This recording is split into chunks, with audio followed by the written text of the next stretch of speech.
여러분이 모를 것 같아 제보합니다. 파리에서 보도되지 않은 일들을 낱낱이 제보해드리겠습니다. 여러분은 아셔야 할 것 같아서요. 파리의 한 기자회견장을 나오며 한숨을 쉬는 오늘의 주인공. 한국 취재진에게도 이 상황에 대해 물으니 모르쇠로 일관하는데요. 도대체 기자회견장에서 무슨 일이 있었던 것일까요? 오늘의 이야기 시작하겠습니다. 아 참, 여러분의 구독과 좋아요는 폭염도 물러가게 합니다. 제게 시원한 바람 한번 쏴주세요. 안녕하세요.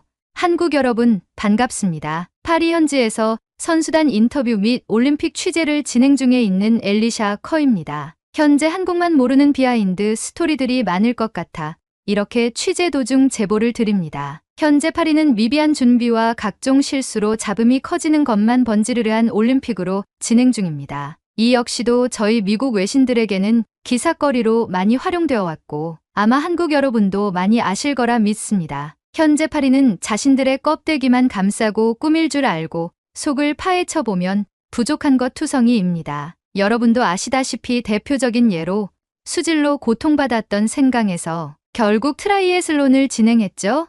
그리고 결국 캐나다의 타일러 미슬로 축구 선수는 결승선을 통과함과 동시에 구토를 10번이나 진행했죠. 아직 정확한 사유는 밝혀지지 않았으나 개막식 때 우천으로 인해 생강 수질이 악화된 이후 트라이애슬론과 수영 마라톤 훈련이 전면 취소되었었고 심지어 트라이애슬론 경기 이전 수질 검사에서도 대장균 적정 수치를 초과한 결과값이 도출됨에 따라 전 세계 모든 언론들은 이 부분을 집중 조명했죠. 우리 미국의 세스라이더 선수도 이 부분을 염려해 자신의 소셜미디어에 대장균에 적응을 하기 위해 화장실을 이용 후 손을 씻지 않고 생활했다고 할 정도니 이 파급력은 기사거리로 충분하였죠. 그리고 한국 여러분이 제일 잘 아시는 장면이죠. 개막식 때 프랑스어로 한국을 북한으로 소개한 사건이요. 저는 미국 기자이기 때문에 이 부분에 대해서는 제 동료한테 들었던 부분입니다. 올림픽 때마다 나라의 국호를 정확하게 부르며 소개를 하는 것이 기본임에도 불구 파리는 대형 사고를 터뜨린 셈이죠. 후에 한국의 대통령에게 공식 사과를 했다고는 들었지만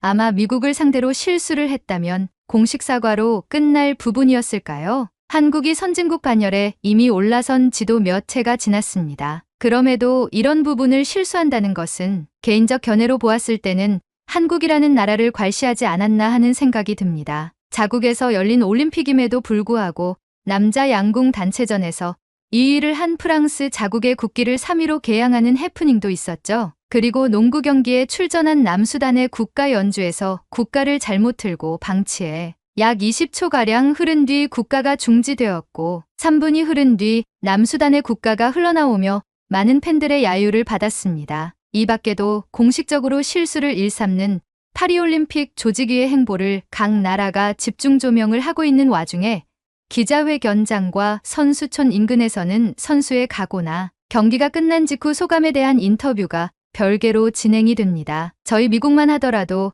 각 언론 매체에서 도합 1124명에 이르는 취재단이 파견되었고 세계 각국의 올림픽 메달리스트와 자국의 선수들이 출전하는 종목에 대해 집중 조명을 하고 보도를 해야 하는 언론인으로서의 권리를 피력 중에 있죠. 하지만 이러한 곳에서 발생하는 사소로이 들려오는 질문들이 공식적인 기사화는 되지 않았지만 제가 느끼기엔 이건 전 세계의 화합의 장이 되어야 할 축제가 서로 헐뜯기 바쁜 느낌마저 들어 이렇게 제보를 드립니다. 우선 한국과 일본은 과거부터 잦은 전쟁과 식민지 통치하에 서로에 대한 날이 곤두서 있다는 사실을 우리는 알고 있습니다. 심지어 한일전이라는 단어를 알 정도로 양 국가 간의 자존심 싸움이 어마어마하다는 사실을 인지하고 있죠. 그래서 그런지 선수단에 대한 취재를 갈 때마다 한국 선수나 일본 선수와의 인터뷰에서는 상대 선수가 한국이나 일본이라면 항상 들려오는 질문이 있습니다. 이제부터 제가 들은 말들을 여러분께 들려드리겠습니다. 우선 첫 번째로 일본의 탁구 선수인 히라노미우 선수가 한국의 신유빈과의 탁구 단식 경기를 준비할 때 각 선수의 각오를 듣기 위해 프레스존에 갔었습니다. 일본 외신이 줄을 이루었고 같이 8강을 준비하는 한국의 외신과 중국, 대만, 오스트리아 외 각국의 외신들이 인터뷰를 진행했습니다. 처음엔 형식대로 흘러갔습니다. 각오가 어떻게 되냐? 상대 선수의 어떤 부분을 공략할 것인가?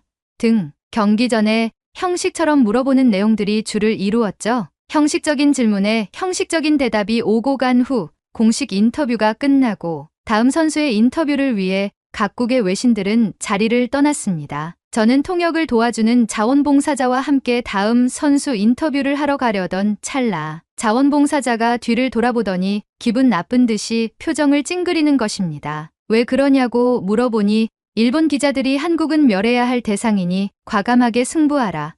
지면 일본의 수치다라고 말했어요. 라고 말하는 것입니다. 저는 감독도 아닌 자국의 기자가 선수에게 주는 압박이 이렇게 크게 작용한다는 자체가 너무나도 큰 충격이었고 히라노 미우 선수의 표정이 굳은 결심을 한 표정인지 정색을 한 표정인지 긴가민가 할 정도로 진지했습니다. 아무리 자국의 기자가 선수를 응원한다고 해도 저 정도로 압박을 가하는 말을 하는 게 옳은 생각인가 하는 생각을 가지고 저는 언짢은 마음을 가진 채로 그 자리를 벗어났죠. 그런 불편한 마음을 가진 와중에도 추후에 경기 결과를 보니 한국의 신유빈이 가까스로 승리를 거두었길래 내심 속으로 일본이 자초한 결과다라고 생각했죠. 그리고 일본의 문제는 여기서 그치지 않습니다. 올림픽에서 양궁은 한국에게 금메달을 선사하는 금광이죠. 저 역시 한국의 양궁 경기를 취재할 때마다 한국인의 정교함과 세밀함, 진중함을 높이 사기에 취재라는 느낌보단 즐기러 가는 경우가 많습니다. 그리고 이번 파리올림픽 역시 이변은 없었죠. 한국이 금광에서 금을 모두 수확했기 때문입니다. 하지만 여기서 또 듣기 싫은 잡음이 발생했었죠. 파리올림픽 여자 개인전에서 한국의 임시연 선수가 금메달을 목에 건 이후 각국의 기자들과 함께 프레스룸에서 기자회견을 했습니다. 각국의 기자들은 한국의 우월하고 높은 수준의 양궁 실력에 찬사를 보내고 비법을 알려달라고 하며 우리나라들도 양궁을 잘해야 양궁이라는 스포츠가 다 같이 발전하지 않겠냐며 농담 어린 부러움의 질문을 던지는 외신도 있었죠. 그렇게 화기애애한 인터뷰가 진행되는 도중 이 분위기를 싫어하는 듯이 일본의 한 여기자는 정색을 하며 질문을 하였습니다. 우선 축하하고요. 질문하겠습니다. 한국 양궁 선수들이 각종 국제대회에서 좋은 성적을 내는 것은 인정합니다. 허나 한국의 성과가 한국의 양궁협회의 과도한 지원 덕분이라고 보는 시각도 있습니다. 돈으로 성과를 올리는 현 실태가 과연 공정한 스포츠 정신에 부합한다고 생각합니까? 라고 비꼬듯이 말했습니다. 그러자 일순간 프레스룸의 분위기는 가라앉았고 다들 어떻게 해야 할지 모르겠다는 듯 당황하고 있었죠. 그 와중에도 일본의 여기자는 도도한 표정으로 임시연 선수를 뚫어지게 쳐다보고 있었죠. 저는 각국이 올림픽을 위해 투자와 지원을 아끼지 않는 게 선수들과 자국의 스포츠 발전에 도움이 되는 선순환이라고 생각해서 이 부분에 대해 반감을 느끼고 있었죠. 제 성격 같아서는 일본, 제발 적당히 좀 해라 라고 큰 소리를 치고 싶었지만 공식적인 프레스룸에서는 불가능한 일이었습니다. 하지만 임시연 선수는 이 질문에 정면으로 돌파하듯 반박하며 일본 기자를 뚫어지게 쳐다보았죠. 임시연 선수는 과도한 지원으로 한국 양궁 선수들이 세계 정상에 오른 것이라는 생각 자체가 편협한 시각에서 오는 것이다. 이보다 더한 지원에도 피와 땀이 섞이지 않으면 결과는 나오지 않을 것이다. 우리 양궁 대표팀은 피와 땀으로 이루어진 노력의 결과라고 자부한다. 한국만의 공정한 경쟁이 선수들에게는 큰 자극제가 되어 스스로 더 열심히 피와 땀을 흘린다. 실력을 인정하지 않고 외부적인 요인으로만 초점을 맞추는 행위는 그저 질투와 시샘이지 않을까요? 라고 말하며 맞받아 쳤고 이어서 스포츠는 결과로 말하는 법이며 대한민국은 그것을 올림픽에서 결과로 보여주고 있을 뿐입니다.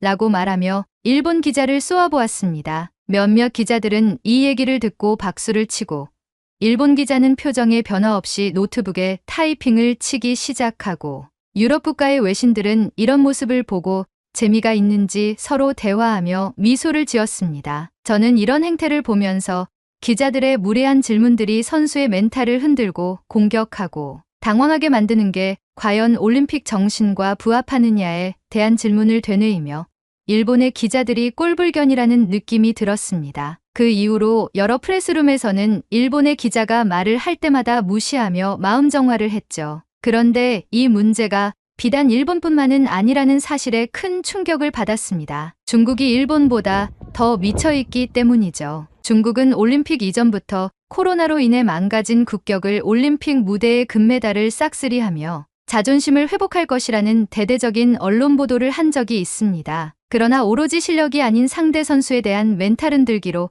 금메달을 따려는 행보가 많이 보여 이 부분에 대한 이야기도 들려드리려 합니다. 우선 공기소총 경기 때의 일입니다. 한국의 최연소 금메달리스트 반효진 선수가 중국의 황휘팅 선수를 슛오프 접전 끝에 0.1점으로 금메달을 획득하였죠. 그 이후 프레스존에서 황휘팅 선수와 반효진 선수가 자국의 기자들과 인터뷰를 진행하고 있었는데요. 저는 누구를 먼저 취재할까 하다가 왠지 큰 소리를 떵떵 친 중국 쪽이 기사거리로는 괜찮겠다 싶어서 중국 통역을 동반하여 인터뷰를 지켜보았습니다. 그런데 황휘팅을 향한 중국 외신들의 말이 모두 질문이 아니라 황휘팅 치켜세우기였습니다. 중국의 한 기자는 한국의 어린애가 운이 좋았고 황휘팅 선수는 운이 나빴다. 한국의 운은 오래가지 못할 거니까 너무 낙심하지 말고 다음 경기 준비에 최선을 다해라. 한국의 운은 여기까지다. 또 한 명의 기자는 한국 선수를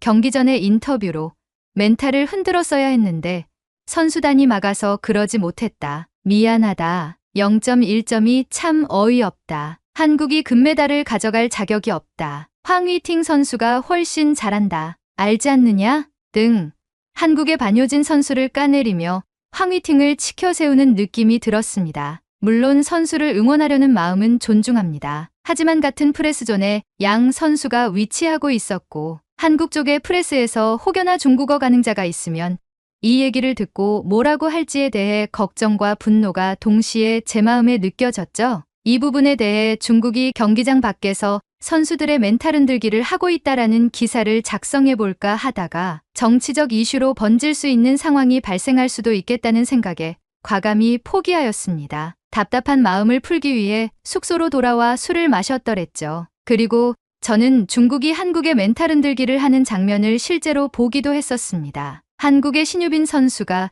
중국의 천멍과의 단식 경기를 앞둔 시점에서 각오를 들어보는 프레스존에서 중국의 한 기자가 신유빈 선수에게 탁구계의 절대 강호 천멍이 상대이다. 두렵지 않은가? 이길 수는 있을 거라고 생각하는가? 세트 스코어 한 점을 내면 얼마나 기뻐할 것인가? 라는 질문을 후두둑 던졌고 한국의 기자들은 이 질문을 듣고 중국 기자를 나무랐어요. 그런데 더 대단한 일이 발생하였죠. 신유빈 선수가 웃으며 천멍과의 승부가 기대된다. 강적이라는 사실을 잘 알고 준비를 잘해왔다. 이기면 좋겠지만 지면 많이 배우는 경기가 될 것 같다고 말하며 중국 기자의 멘탈 공격을 피해갔죠. 그리고 이게 다가 아닙니다. 오늘 벌어진 한국 양궁 남자 개인전 결승에서 한국의 김우진 선수가 자국의 브래디 앨리슨과의 접전에서 슛오프까지 진행된 끝에 4.9mm 근소한 차이로 한국의 김우진이 금메달을 목에 걸었습니다. 브래디는 결과가 나오자마자 김우진의 손을 번쩍 들어주었고 함께 서로를 자축하는 세레머니를 각국의 코치들과 함께하며 기쁨을 나누었죠. 미국의 로빈후드라고 불리는 브래디의 올림픽에서의 선전에 미국인으로 행복했습니다. 그런데 그 행복한 기분은 오래가지 않았죠. 양궁 결승이 끝나고 브래디와의 기자회견장에서 중국 외신들의 어이없는 질문으로 미국의 외신들이 황당함을 금치 못했습니다. 중국의 한 외신 기자가 말했습니다. 이번 대회에서 떠오르는 신성 중국과 정상의 자리에 서 있는 한국, 양 국가를 모두 상대해본 입장으로서 각 선수들에 대한 소감이 어떠셨습니까? 현재 중국을 비롯해 전 세계가 양궁 종목에서만 한국을 넘어서지 못하는데 혹시 미국의 레전드로서 아는 바가 있으십니까? 2023년 중국이 한국을 세계선수권 대회에서 꺾으며 양궁 종목에서 두각을 나타내고 있다고 생각했지만 우리는 벽에 막혔습니다. 당신도 한국과의 결승전에서 결국 넘지 못했죠. 어떻게 해야 한국 양궁을 이길 수 있을까요? 중국 외신들의 황당 질문에 어이가 없었고 이 질문을 직접 들은 브래디도 난처한 듯 이마를 긁었습니다. 하지만 이내 대답을 하였고 그 대답은 저의 스트레스를 한 방에 풀어주었습니다. 브래디가 말했습니다. 오늘 결승전에서 김우진을 이길 수 있는 방향이 두 가지였다. 첫째는 10점 만점에 11점을 쏘는 것, 둘째는 바로 김우진을 쏘는 것이죠. 미국 기자들이 다수 포진되어 있던 프레스룸은 웃음바다가 되었고 중국 외신은 되려 당황하며 멋쩍은 웃음을 지으며 자리에 앉았습니다. 저는 이 부분을 기사화했고 미국 현지 편집실에 제 기사를 기고하였죠. 이렇듯 파리올림픽이 아직 일주일이나 남아있는 와중에 일본과 중국이 상대 선수의 멘탈 흔들기를 하고 있고 이를 한국이 알아야 한다는 생각에 이렇게 제보를 드립니다. 물론 파리 현지에 파견 중인 한국의 기자들과 선수단에게도 주의해라는 말을 하고 다니는 중이고요. 미국과 한국이 좋은 올림픽 정신으로 이번 파리올림픽에서 좋은 성적을 거두고 모든 선수들이 무사귀환할 수 있기를 바랍니다. 우리 모두 힘냅시다. 파리 현지에서 날아온 따끈한 제보 어떠셨나요? 저는 이 제보를 받자마자 각종 커뮤니티나 검색 엔진에 검색을 돌려보았는데 유사한 기사가 한두 개는 나오지만 이 모든 내용이 나오진 않아 제 나름대로 충격을 먹고 있습니다. 그럼에도 타지에서 상대 국가의 멘탈 작전에 휘말리지 않고 집중하며 선의의 경쟁을 펼치는 태극전사들과 태극낭자들이 자랑스럽습니다. 올림픽이 끝나는 날까지 아낌없이 응원하겠습니다. 오늘의 이야기 어떠셨나요? 오늘의 이야기가 마음에 드신다면 좋아요와 구독 부탁드리겠습니다. 파리올림픽에서의 한국 대표팀, 그리고 4년 동안 피땀 흘린 전 세계 많은 선수들이 부상 없이 무사히 재기량을 펼치고 오길 기원하겠습니다. 시청해주셔서 감사합니다. 미국 로스앤젤레스의 산불이 연일 계속되며 유명 연예인을 비롯하여 많은 미국 거주자들이 피해를 입고 있습니다. 미국 당국은 현지 대피령을 내린 상황이고 약 17만 명이 LA의 산불로부터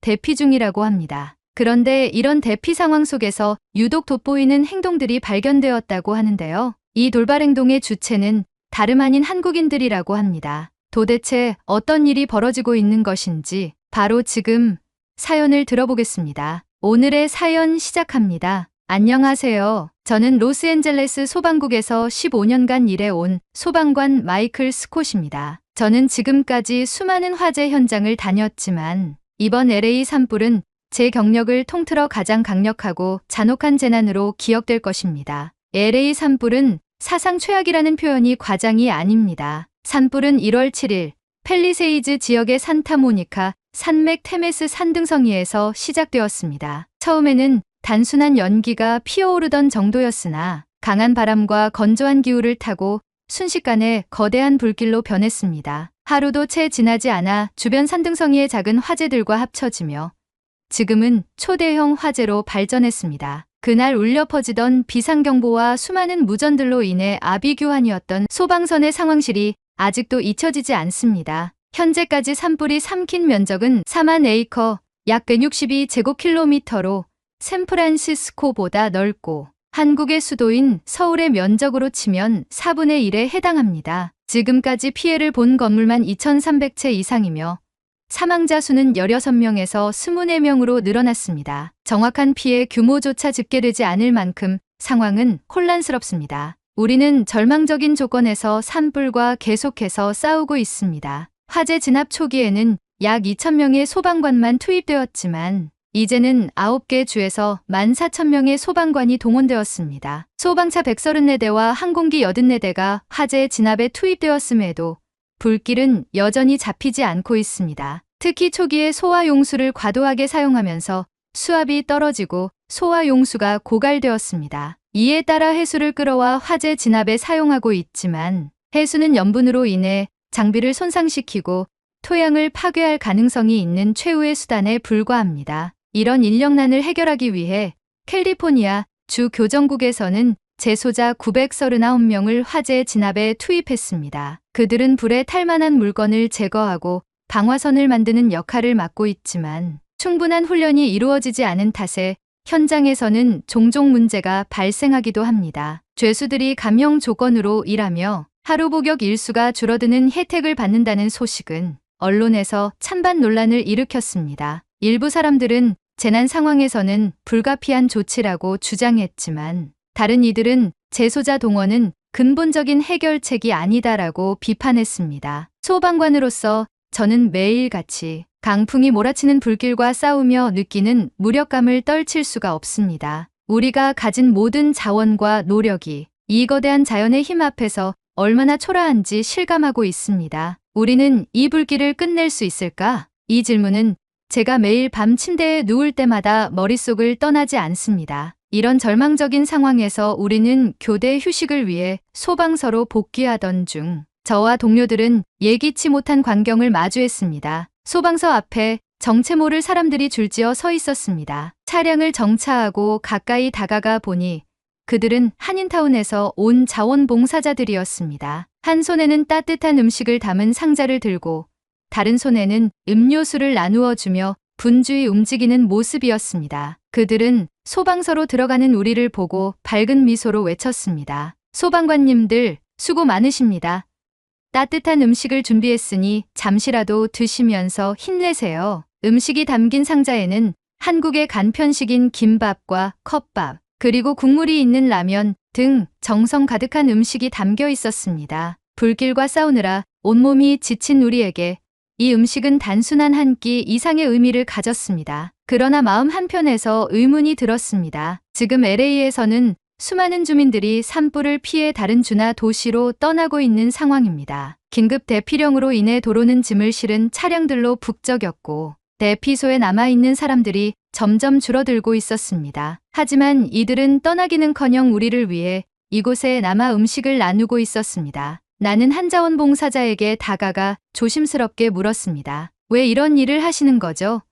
지금 많은 사람들이 이곳을 떠나고 있고 대피령까지 내려진 상황인데 그녀는 잠시 생각하더니 잔잔한 미소를 지으며 대답했습니다. 우리는 이곳에서 살아가는 사람들이잖아요. 이 도시는 우리의 집이고 여기엔 우리의 삶과 추억이 담겨 있어요. 지금 떠나버리면 그 모든 걸 포기하고 잃는 것이잖아요. 그리고 소방관님들이 이렇게 목숨을 걸고 지켜주고 계신데 우리도 힘을 보태야 된다고 생각해요. 그녀의 말은 제 가슴 깊은 곳을 울렸습니다. 많은 사람들이 자신의 안전을 위해 떠나는 상황에서 이들은 공동체의 가치를 지키기 위해 남아 있었습니다. 그들의 행동은 단순히 음식을 나누는 것을 넘어 우리가 지키고자 하는 도시가 단순한 건물이나 구조물이 아니라 그 안에 살아가는 사람들이라는 사실을 일깨워 주었습니다. 다른 자원봉사자의 이야기를 들으며 한인 커뮤니티의 결속력이 얼마나 강한지 깨닫게 되었습니다. 또 다른 자원봉사자는 말했습니다. 한인타운은 우리가 함께 만든 곳이에요. 서로를 돕는 건 당연한 일이에요. 이 도시가 무너지지 않도록 끝까지 지킬 겁니다. 그들의 행동은 나와 동료들에게 큰 용기를 주었습니다. 우리는 지친 몸을 이끌고 음식을 받아들며 다시 한번 책임감과 사명감을 느꼈습니다. 제 파트너 에릭이 작게 중얼거렸습니다. 우리는 혼자가 아니야.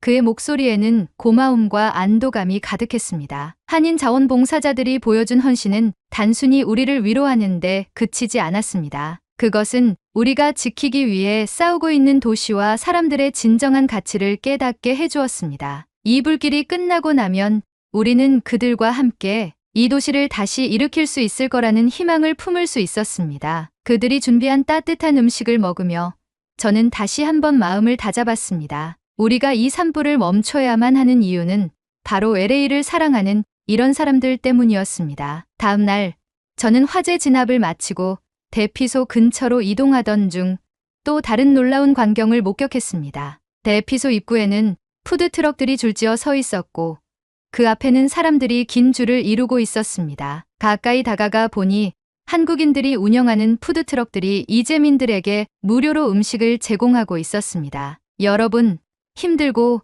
지칠 때일수록 먹어야 합니다. 우리 다 같이 맛있게 먹고 힘냅시다. 푸드트럭의 사장들은 제각기 음식을 전달하며 이재민들에게 응원을 아끼지 않았습니다. 저는 궁금해서 더 가까이 다가가 음식들을 살펴보았습니다. 가장 눈에 띄는 메뉴는 컵밥과 라면이었습니다. 컵밥은 한국식 비빔밥을 간편하게 변형한 음식으로 밥 위에 다양한 토핑이 올려져 있었습니다. 한 이재민은 컵밥을 받아들고 환한 미소를 지으며 말했습니다. 한국의 비빔밥을 이렇게 먹어보네요.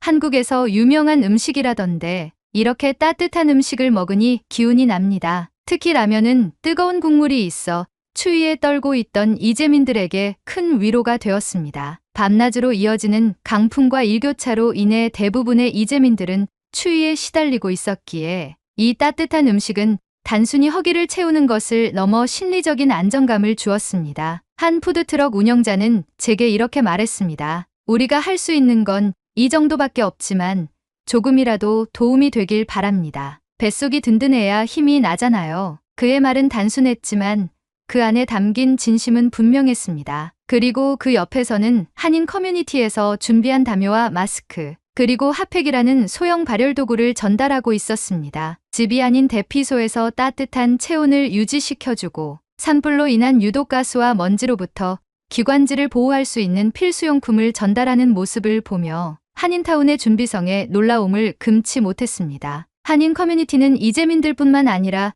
소방관들을 위해서도 특별한 지원을 아끼지 않았습니다. 한인들이 운영하는 식당들은 소방관들이 쉬는 시간에 매장을 방문하면 무료로 식사를 제공하기 시작했습니다. 하루는 동료들과 잠시 식사를 하기 위해 한 한인 식당에 들렀습니다. 매장 입구에는 소방관 여러분 감사합니다. 본 매장에서 무료 식사를 제공합니다라는 팻말이 붙어 있었습니다. 식당 안으로 들어가니 주방에서는 분주히 음식을 준비하고 있었고 직원들은 친절하게 소방관들을 맞이했습니다. 이런 따뜻한 대접은 처음이에요. 한 동료가 고개를 저으며 말했습니다. 그의 말처럼 우리의 일이 얼마나 고된지 그리고 얼마나 많은 희생을 요구하는지 이해하고 이런 정성을 보여주는 사람들은 많지 않았습니다. 식사를 마친 뒤 저는 식당 주인에게 감사 인사를 전했습니다. 정말 감사합니다. 이런 대접은 저희에게 큰 힘이 됩니다. 그는 미소를 지으며 말했습니다. 여러분 덕분에 우리가 안전하게 지낼 수 있으니 이건 당연한 일이죠. 그의 말에 저는 깊은 감동을 받았습니다. 그리고 한국의 파리바게트 매장에서 소방관들에게 무료 샌드위치를 제공하기 시작했다는 소식이 들려왔습니다. 매장의 매니저들이 대량의 샌드위치를 포장해서 소방관들의 지휘 텐트로 배달까지 해주며 우리에게 힘을 주었습니다. 여러분이 있어 우리가 안전합니다. 이건 작은 감사의 표시일 뿐이에요. 매장 매니저는 우리가 샌드위치를 받아드는 동안 따뜻한 미소로 말을 건넸습니다. 매장에서 준비한 샌드위치는 단순한 식사가 아니었습니다. 신선한 재료로 정성스럽게 만든 샌드위치와 함께 음료도 제공되었습니다. 그들의 정성과 배려가 담긴 음식은 불길 속에서 지쳐있던 우리에게 새로운 힘을 불어넣었습니다. 심지어 그들은 화재 현장에서 일하는 재소자들에게도 샌드위치를 제공하고 있었습니다. 이 사람들도 생명을 걸고 화재와 싸우고 있는 거잖아요. 우리가 할 수 있는 걸 해야죠. 한 자원봉사자가 말했습니다. 그 말은 사람에 대한 존중과 연대의 가치를 그대로 보여주고 있었습니다. 그리고 저는 진정한 한국인들의 연대와 결속력, 그리고 재난을 해결하는 놀라운 광경을 마주하게 되었습니다. 산불이 발발하고 며칠이 지난 어느 날, 우리는 소방차를 타고 산불 현장으로 이동하던 중 제 눈을 의심할 만한 광경을 목격했습니다. 길가에서는 한인 남성들이 단체로 움직이며 도시로 날아드는 불씨를 끄고 있었습니다. 우리는 차량을 멈추고 그들에게 다가가 물었습니다. 지금 무슨 일을 하고 계신 겁니까? 이 행동은 너무 위험합니다. 그들 중 한 남성은 땀에 젖은 얼굴로 미소를 지으며 대답했습니다. 걱정 마세요. 한국에서 군대 생활을 할 때 종종 산불 진압을 위한 대민 지원을 나갔었거든요. 그때 배운 대로 작은 불씨라도 초기에 잡아내면 큰 도움이 될 수 있겠다는 생각에 움직이는 겁니다. 그렇습니다. 그들은 한국에서 군복무 시절 배운 산불 진압 경험을 바탕으로 집에 있던 화재 진압 장비를 총동원해 도시로 날아드는 불씨를 직접 제거하고 있었습니다. 그들은 소화기, 삽, 호스를 이용해 불씨를 제거하고 있었습니다. 가장 인상적이었던 장비는 등에 지고 다니는 물통이었습니다. 물통에는 호스와 펌프건이 연결되어 있었고 펌프질을 하면 물이 분사되는 방식이었습니다. 집에 화재가 발생했을 때 사용하려고 구비해둔 등짐 펌프예요. 군대에서 많이 사용했었죠. 이 물건은 물을 절약하면서도 효과적으로 불씨를 진압할 수 있어요. 그는 말하며 펌프질로 불씨를 간단히 꺼버리는 시범까지 보였습니다. 그들의 움직임은 군대에서 훈련받은 것처럼 체계적이었습니다. 한 사람은 등짐 펌프로 불씨를 진압하고 뒤이어 따라오는 사람들은 삽을 이용하여 남은 불씨를 진화했으며 또 다른 사람은 불씨의 생사 여부를 점검했습니다. 그리고 더 놀라운 일이 벌어졌습니다. 한인 남성들이 체계적인 진화 작업을 펼치고 있는 와중 한인 여성들이 근처 수원지에서 물을 조달해 등짐 펌프 물통에 물을 보충해주기 위해 뛰어오고 있었습니다. 비어있는 등짐 펌프에 한인 여성들이 물을 보충해주는 모습은 그 자체로 감동적이었습니다. 우리가 할 수 있는 일을 해야죠. 물이 없으면 불을 끌 수 없잖아요. 한 여성이 말하며 물통에 물을 채웠습니다. 이 모든 광경은 마치 전쟁터에서 함께 싸우는 민간인들을 보는 것 같았습니다. 저는 이들이 보여주는 단결과 헌신이 단순히 개인의 노력이 아니라 공동체의 힘이라는 것을 깨달았습니다. 많은 미국인들이 산불을 피해 도시를 떠나고 있는 상황에서 한인 커뮤니티는 떠나지 않고 도시를 지키기 위해 발벗고 나서고 있었습니다. 그들의 모습은 단순한 대비를 넘어 우리가 지키고자 하는 LA가 단순한 도시가 아니라 사람들의 연대와 희망으로 이루어진 곳이라는 것을 보여주었습니다. 동료 중 한 명이 나지막이 말했습니다. 이런 사람들을 보니 우리가 더 열심히 해야 할 이유가 생기네. 저 등짐 펌프 탐나는데? 저도 그 말에 고개를 끄덕이며 생각했습니다. 우리는 혼자가 아니야. 이 사람들을 위해 산불을 얼른 꺼버리자. 한인 커뮤니티는 단순히 음식과 지원을 제공하는 것을 넘어 우리가 이 싸움을 멈추지 않고 계속해야 할 이유를 상기시켜 주었습니다. 그들의 단결력과 헌신은 불길 속에서도 우리가 절망하지 않을 수 있는 가장 큰 이유가 되었습니다. 그날 우리는 산불이 확산된 지역에서 또 다른 긴급 진화 작업을 마치고 소방서로 복귀했습니다. 몸은 지쳐 있었지만 마음속에는 아슬아슬한 긴장감이 계속 맴돌았습니다. 강풍과 건조한 기후는 불길을 멈추지 않게 했고 우리는 이 재난이 언제 끝날지 가늠조차 할 수 없었습니다. 소방서로 돌아와 잠시 휴식을 취하고 있을 때 우리 팀장인 그레고리가 저를 불렀습니다. 그는 LA 소방국에서만 30년을 일한 베테랑으로 누구보다도 LA의 역사를 잘 알고 있었습니다. 마이클, 잠깐 이야기 좀 할까? 그레고리는 한숨을 쉬며 의자에 앉았습니다. 그의 표정에는 피로와 함께 무거운 감정이 서려 있었습니다. 내가 최근에 본 한인 커뮤니티의 활동들 놀랍지 않았어? 예, 솔직히 정말 놀랐습니다. 많은 사람들이 이 도시를 떠나는 상황에서 그들은 남아서 도시를 지키기 위해 노력하고 있으니까요. 그레고리는 잠시 생각에 잠기더니 저를 바라보며 말을 이어갔습니다. 내가 아마 잘 모를 거야. 1992년에 이 도시에서 어떤 일이 있었는지 말이야. 그땐 한인 커뮤니티가 정말 큰 시련을 겪었지. 그는 그 당시의 이야기를 차분히 들려주기 시작했습니다. 1992년 LA 폭동에 대한 이야기였습니다. 1992 LA에서 로드니 킹 구타 사건에 대한 무죄 판결 이후 촉발된 대규모 시위가 결국엔 크나큰 폭동으로 커지기 시작했습니다. 그레고리는 당시를 생생히 기억하고 있었습니다. 그 폭동은 단순히 시위로 끝나지 않았어. 도시 전체가 혼란에 빠졌고 한인타운은 가장 큰 피해를 입은 곳 중 하나였지. 한인타운은 폭동의 중심지로 변했고 상점들이 약탈당하고 불타는 일이 빈번했습니다. 그레고리는 당시 소방관으로 일하며 한인 커뮤니티의 슬픔과 절망을 직접 목격했다고 했습니다. 나는 그날 밤 한인타운에서 진화 작업을 하고 있었어. 그곳은 아수라장이었지. 상점들이 불에 타고 사람들이 울부짖으며 자신의 삶의 터전이 사라지는 걸 지켜보고 있었어. 특히 기억나는 건 한 할아버지가 불타버린 가게 앞에서 우리의 꿈이 다 타버렸다고 울던 모습이야. 그레고리는 잠시 말을 멈췄습니다. 그는 그때의 기억을 떠올리며 깊은 한숨을 내쉬었습니다. 마이클, 그런데 놀라운 건 뭔지 아니?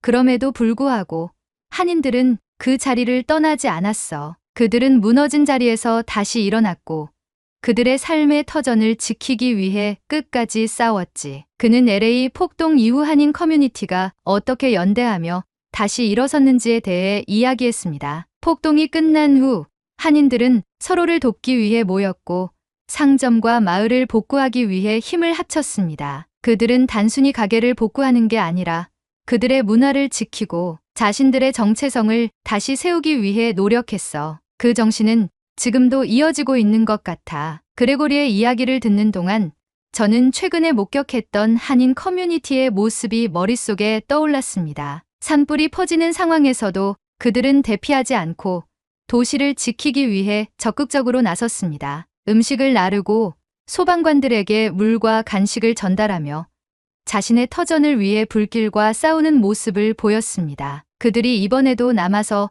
도시를 지키고 있다는 사실이 정말 대단하지 않냐? 그레고리는 마지막으로 그렇게 물었습니다. 예, 맞습니다. 떠날 수도 있었을 텐데 그들은 여전히 이곳에 남아 있잖아요. 그들이 보여준 모습은 저에게도 큰 감동이었어요. 그레고리는 미소를 지으며 제 어깨를 두드렸습니다. 마이클, 우리는 그들로부터 많은 걸 배울 수 있어. 이 도시를 지키려는 그들의 헌신과 연대는 단순히 한 커뮤니티의 노력이 아니라 우리 모두가 배워야 할 자세야. 그날 밤 저는 그레고리와의 대화를 곱씹으며 잠자리에 들었습니다. 그리고 깨달았습니다. 한인 커뮤니티는 단순히 자신의 안식처를 지키기 위해 노력하는 것이 아닙니다. 그들은 이 도시를 더 나은 곳으로 만들기 위해 싸우고 있는 것입니다. LA 산불은 여전히 도시를 위협하고 있었습니다. 그러나 한인 커뮤니티의 헌신과 연대는 불길 속에서도 제게 희망을 심어주었습니다. 내피소와 소방서,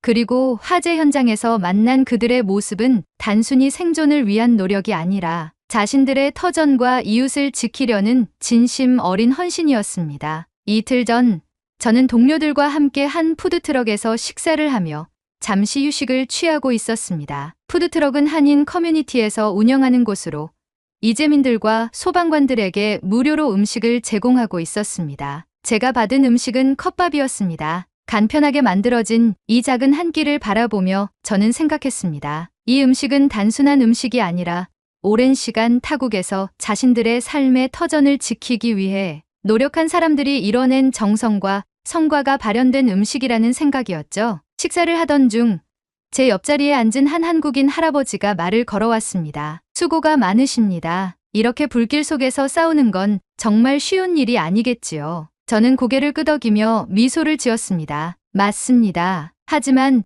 우리도 누군가는 해야 한다고 생각합니다. 이 도시를 지키는 건 우리 일이니까요. 할아버지는 저를 잠시 바라보더니 따뜻한 미소를 지으며 말씀하셨습니다. 그 마음이 참 귀하네요. 우리 한인들도 이곳에서 살아남기 위해, 그리고 이곳을 지키기 위해 그렇게 싸워왔습니다. 그의 말은 제게 호기심을 불러일으켰습니다. 저는 조심스럽게 물었습니다. 혹시 1992년 LA 폭동 때 이곳에 계셨나요? 그는 잠시 고개를 끄덕이며 깊은 숨을 내쉬었습니다. 네.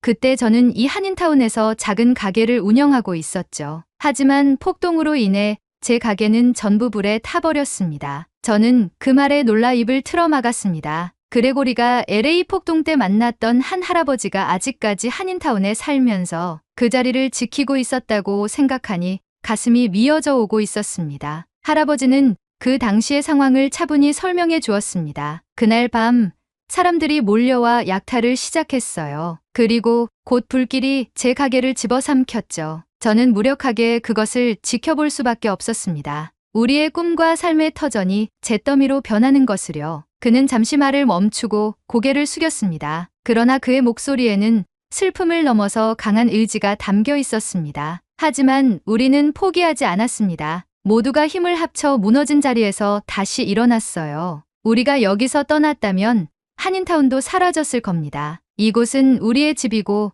우리의 정체성을 담고 있는 곳이니까요. 저는 그의 이야기에 깊은 감명을 받았습니다. 그럼에도 불구하고 이곳을 떠나지 않은 이유가 뭔가요? 할아버지는 저를 바라보며 미소를 지었습니다. 우리의 삶의 터전을 지키는 것은 당연한 일입니다. 그것이 우리가 이곳에서 존재하는 이유니까요. 이번 산불도 마찬가지입니다. 불길이 크든 작든 우리는 끝까지 지키기 위해 싸울 겁니다. 그의 말은 단순하지만 강렬했습니다. 그는 자신의 삶과 공동체를 지키기 위해 끊임없이 노력해온 한인 커뮤니티의 정신을 그대로 보여주고 있었습니다. 이 도시를 지키는 건 당신들만의 일이 아닙니다. 우리 모두가 함께해야 할 일입니다. 그러니 힘을 내세요. 이번 산불도 반드시 해결할 수 있을 겁니다.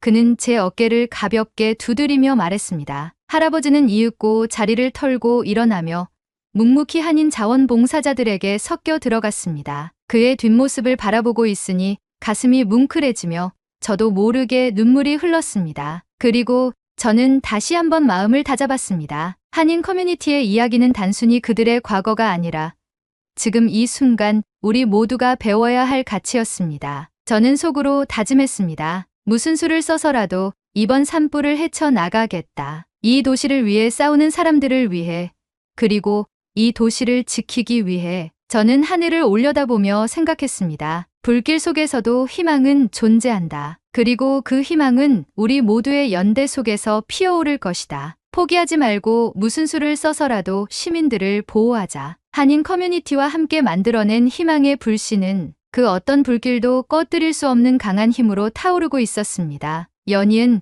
강풍 소식에 걱정이 앞서기도 하지만 저는 포기하지 않을 겁니다. 한인타운의 모든 자원봉사자들과 한인 커뮤니티에 대한 감사함을 등에 지고 하마와 싸워 이겨나가도록 하겠습니다. 여러분도 우리들에게 많은 응원을 부탁드립니다. 여기까지 적겠습니다. 감사합니다. 오늘의 사연은 여기까지입니다. LA에 번진 산불이 얼른 꺼지고 살기 좋은 삶의 터전으로 복구되길 진심으로 바라겠습니다. 여러분도 많은 응원 부탁드리겠습니다. 2025년 새해 복 많이 받으시고 가정의 평화가 항상 깃들길 진심으로 바라겠습니다. 겨울철 독감이 날이 갈수록 심해지고 있습니다. 이번 독감은 평소와 다르게 기간이 길고 목에 치명적인 독감이라고 합니다. 목 건강을 챙기는 것이 독감의 가장 좋은 예방법이라고 합니다. 마스크는 필수로 착용하시는 게 좋다고 하며 목을 마르게 하는 차나 커피는 조금 참고 충분한 물을 섭취하여 목을 항상 촉촉하게 유지해주는 것이 좋다고 해요. 여러분이 아프지 않고 항상 건강하길 진심으로 바랍니다. 오늘의 이야기가 마음에 드셨다면 좋아요 한 번씩 부탁드리겠습니다. 그리고 여러분의 댓글은 제게 큰 힘이 됩니다. 다음엔 더 좋은 사연으로 여러분을 찾아뵙겠습니다. 시청해주셔서 감사합니다.